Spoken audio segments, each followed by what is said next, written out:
السلام عليكم ورحمة الله وبركاته. ازيكم عاملين ايه؟ يا رب تكونوا بصحة وخير.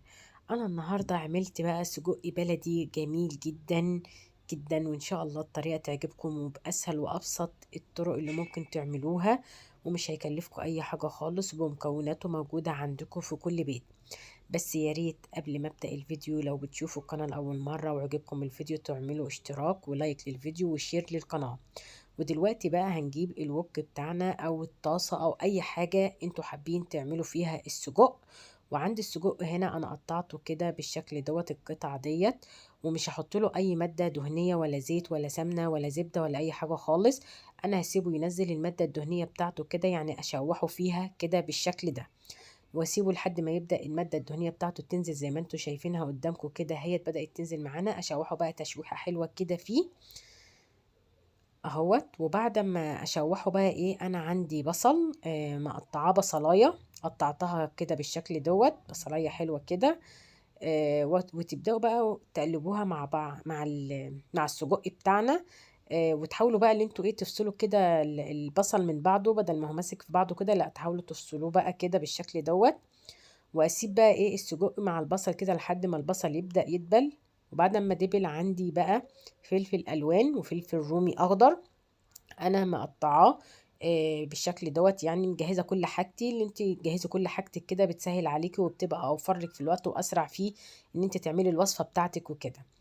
وابدا بقى اقلبه كده مع بعضه، واسيبه برضو لحد برضو ما يدبل كده مع بعضه.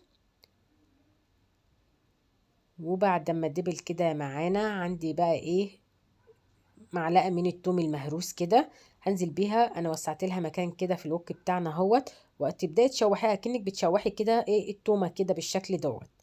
بس اهم حاجه يا جماعه، انا عايزاكم تشوفوا الترتيب اللي انا نزلت بيه. نزلت بالسجق والبصل والفلفل، وبعدين نزلت بالثوم. شوفوا الترتيب، انا عايزاكم تعملوا الترتيب ده يا جماعه، مش عايزاكم يعني ايه تغيروا في اي حاجه. وبعد كده بقى اول ما الثوم ريحته طلعت، نقلبه بقى كل حاجه كده مع بعضها.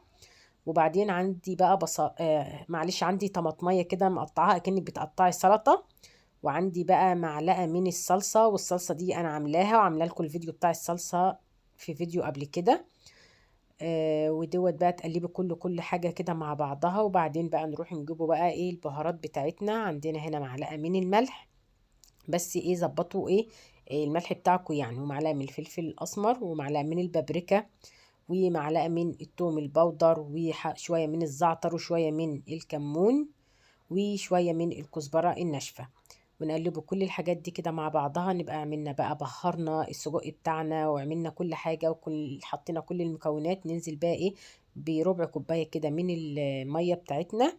ونغطوه بقى ونسيبوه يستوي ايه مع بعضه، ايه يكمل سوا بقى السجق بتاعنا كده يجي 5 6 دقايق.